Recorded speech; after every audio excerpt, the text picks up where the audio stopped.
L'UEFA refuse que le FC Barcelone joue son premier match de Ligue des Champions à l'extérieur.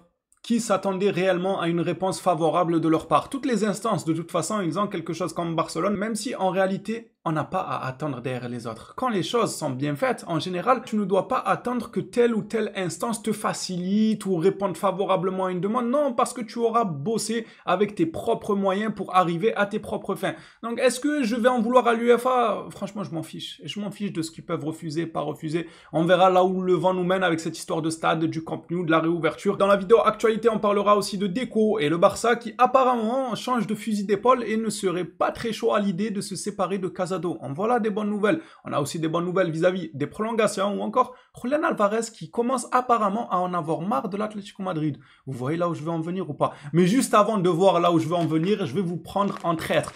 Un seul site pour vos maillots pas chers les gars. Le Vestiaire Store, vous avez le lien et le code promo CAVA, moins 10%, qualité franchement irréprochable, carrément identique aux identiques. Ce sont des répliques de très très bonne qualité. Je vais le déballer sous vos yeux. Dans son état, comme il arrive, franchement la couleur, je kiffe de fou. Hop, le petit ticket juste devant. La couleur, elle est très très belle, donc vous l'aurez compris, aujourd'hui on présente le maillot de l'équipe de France et ceux qui veulent se procurer ce genre de maillot pas cher et en plus de ça avec une promotion jusqu'à moins 10% et quelques offres des fois aussi, ça leur arrive de faire des promotions en plus, service client FR, la qualité elle est au top. N'hésitez pas les Blaugrana, le maillot il est devant vous comme vous le voyez, la qualité franchement pas grand chose à redire parce que le moindre détail, attends on voit pas bien avec la lumière là, le moindre détail y est, regardez juste les petits trous sur le maillot, dommage que la luminosité là, je l'ai pas forcément bien réglé, là on voit bien là.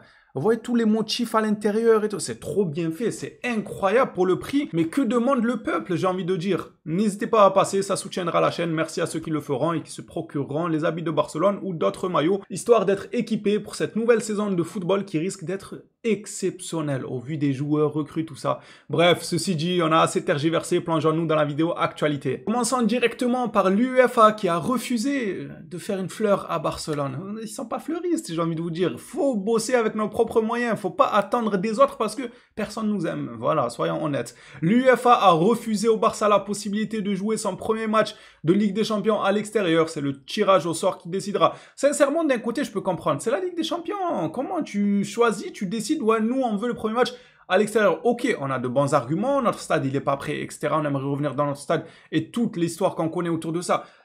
On va dire c'est un bon argument. Mais dans les faits, c'est une compétition qui s'est toujours jouée sur des tirages au sort.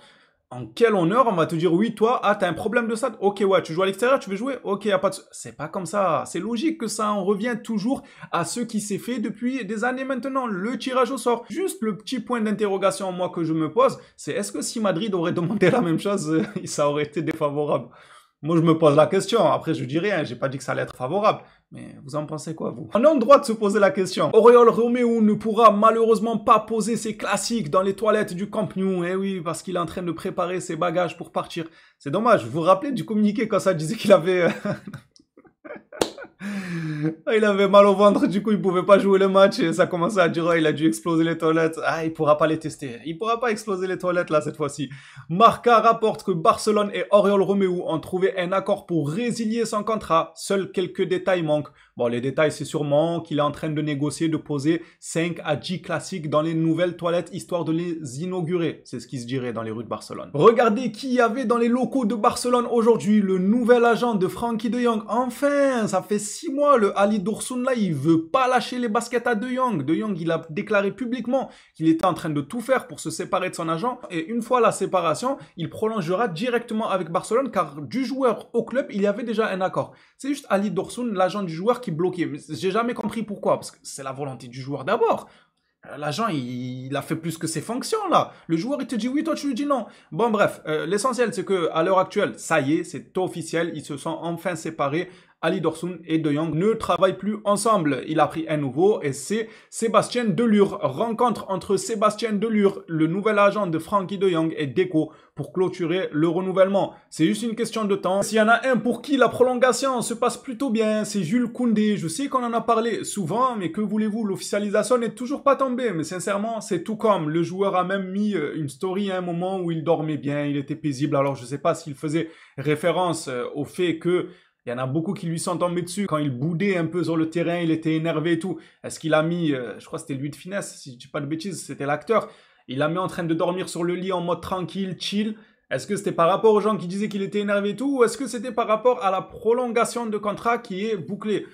Je pense plus la prolongation de contrat, on le saura jamais, mais la prolongation arrivera, et ça c'est l'essentiel, encore une fois. Benyad Ashraf rapporte que Jules Koundé signera son nouveau contrat ce jeudi. L'information nous vient de Fabrizio Romano, et ça me rassure, on va pas se mentir. Que ce soit Fabrizio qui nous donne ce genre de nouvelles-là, comme quoi le Barça veut finalement garder Casado, moi, ça me fait plaisir. J'espère ne pas me tromper. Fabrizio, en général, c'est assez fiable et j'espère qu'il a raison. Barcelone et Deco ne veulent pas vendre Casado. Ils estiment qu'il est un acteur important du projet. Il est vrai que certains clubs sont prêts à faire une offre pour lui. Les gars, l'offre, elle s'élève à 30 millions, mais c'est une somme dérisoire pour Casado. On a tout à gagner à le garder sur le plan sportif et même sur le plan économique. Si tu veux le vendre la saison prochaine ou la saison d'après, mais tu vas le vendre plein pot. Oh, les clubs de PL, ils arrosent tout le monde. À chaque joueur, il fait 2 bons matchs. Tiens, 60 millions, on te le rachète. Et quand c'est Barcelone, le gars, il a performé une saison entière et une demi-saison entière à Barcelone dans le haut niveau en faisant une bonne campagne de Ligue des Champions, en étant au four et au moulin dans cette équipe. À vrai dire, en vrai, il y a beaucoup de matchs où il a assuré grandement. 30 millions. Moi, il y a un truc que je comprends pas dans le mercato. Expliquez-moi. S'il y en a qui ont la science infuse et qui savent tout, expliquez-moi pourquoi c'est comme ça. Alors oui, c'est vrai que le Barça se retrouve en position de faiblesse souvent dans les négociations parce qu'ils savent qu'on a des soucis avec le fair play financier. Ils savent qu'on doit liquider des joueurs, donc on ne peut pas trop jouer les princesses à dire ah bah non, nous on garde notre joyau au club et on refuse votre offre. Ils savent qu'on ne peut pas trop jouer sur les détails et c'est ça l'argument qui me fait dire que le Barça brade toujours ses joueurs. On est en position de faiblesse. Mais c'est pour ça justement que je dis que garder Casado, c'est très bon sur tous les plans. Sportivement, il pourra toujours apporter.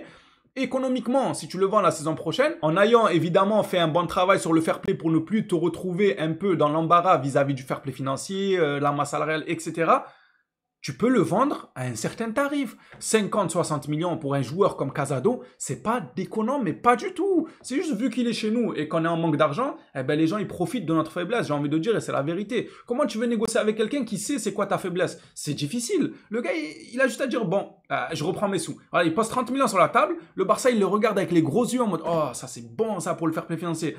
Après on dit, ouais, mais nous on voudrait 50 pour Casado. Le club en face, il dit, bon, on reprend la mallette des 30 millions, le Barça, ils vont pleurer. Ils vont dire, ah non, en fait, donnez 30 millions, je vous l'ai dit hier, même des centimes, s'il faut des clauses ou des pourcentages à des centimes, on est à ça près, même si on a voulu nous dire que ce n'est pas une question d'argent, j'aimerais bien le croire, mais à l'heure actuelle, on n'a toujours pas enregistré nos joueurs, même si c'est vrai, il y a une différence entre les liquidités disponibles et le fair play financier, la masse salariale, c'est des choses différentes, mais pour moi, ça va de soi, ça se rejoint à un moment ou à un autre. En bref, tout ça pour dire, Casado, si on le garde, on peut mieux le vendre et il peut encore nous servir sportivement. 30 millions, je suis pas d'accord. S'il vous plaît, au bout d'un moment, il faut arrêter de déconner. Les offres dérisoires pour les joueurs de Barcelone.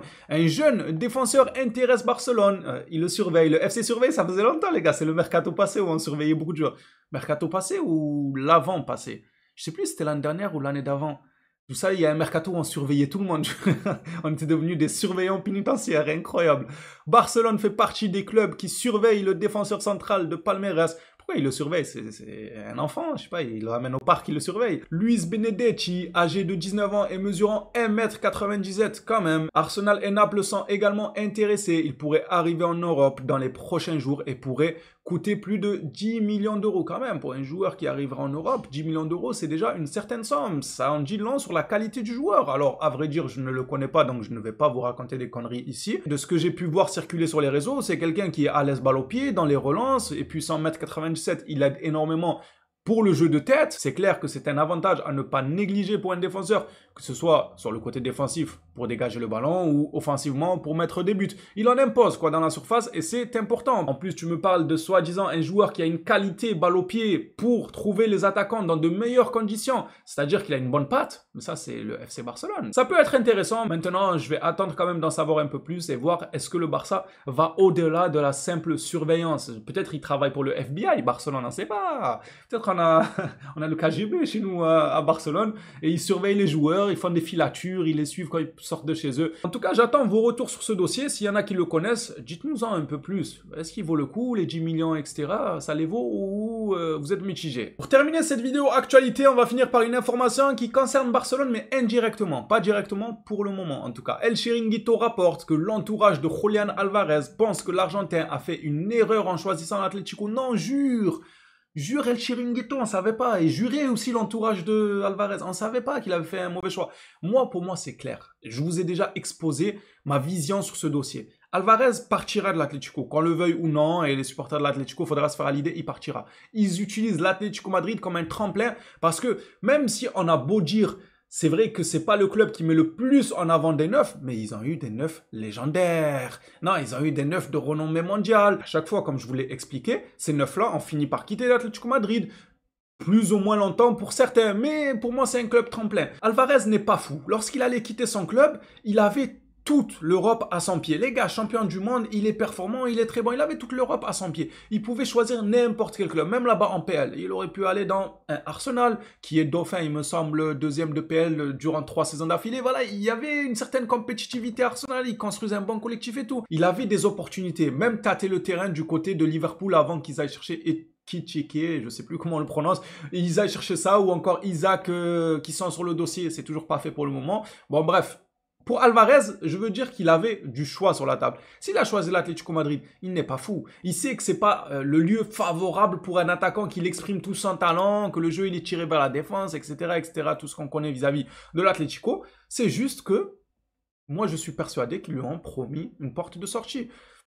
Vont-ils tenir leur promesse ou pas? J'ai envie de dire, ils n'auront pas le choix. Le joueur finira par aller au clash. Si jamais il toque à leur porte, il leur dit ouais, moi maintenant je vais aller à Barcelone, et qu'ils lui disent non, il va bouder, il va aller au clash. Pour moi, c'est impensable de s'en plein gré, avec tout le choix qu'il avait vis-à-vis des clubs européens, il est à l'Atlético Madrid. Ça, je refuse de le croire. À part si l'Atlético Madrid sert de tremplin pour aller dans un club qu'il veut. Il est fan du FC Barcelone.